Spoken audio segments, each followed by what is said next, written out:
சந்தோஷமான நீடித்து நிலைத்த கணவன் மனைவி உறவுக்கு நம்ம பண்ண வேண்டிய சில விஷயங்கள் இருக்குது. அதில் மிக முக்கியமானது என்னென்னு பார்த்தீங்கன்னா குவாலிட்டி டைம். ஆமாம், உங்கள் 2 பேருக்குமான நேரம் அப்படின்ற ஒரு விஷயம் இருக்கணும். அந்த நேரத்தில் நீங்கள் பண்ண வேண்டிய 3 விஷயத்தை பற்றி இன்றைக்கி நான் சொல்கிறேன். முதல் விஷயம், மனம் விட்டு பேசுங்க. கைபேசி எல்லாத்தையும் எடுத்து வச்சுட்டு உங்கள் 2 பேருக்கும் பகிர்ந்துக்கிறதுக்கு என்னெல்லாம் இருக்கோ அதை மனம் விட்டு பேசுங்க. 2வது விஷயம், உங்களுக்கு பிடிச்ச வேலையை, உங்கள் 2 பேருக்குமே பிடிச்ச வேலையை ஒன்றா சேர்ந்து செய்யுங்க. 3வது, வெளியில் எங்கேயாவது நீங்கள் 2 பேர் மட்டும் சாப்பிட போங்க, இல்லை உங்களுக்கு பிடிச்ச இடத்துக்கு போங்க.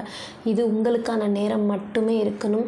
இதில் குழந்தைகள் வேண்டாம். காரணம் என்னென்னா, உங்களுக்கான நேரத்தை நீங்கள் 2 பேரும் கொடுக்கும்பொழுது தான் ஒருத்தரை நல்லா புரிஞ்சுக்கிட்டு உங்களோட அன்பு அதிகமாகும், சந்தோஷமான வாழ்க்கையும் இருக்கும். கீழே கமெண்ட்டில் இந்த மாதிரியான ஒரு லைஃப் உங்களுக்கு தேவைன்னு நினச்சிங்கன்னா ஹாப்பின்னு டைப் பண்ணுங்கள். நான் என்னோடய ஃப்ரீ மாஸ்டர் கிளாஸ் லிங்கை கொடுக்குறேன், அதில் ரெஜிஸ்டர் பண்ணிக்கோங்க.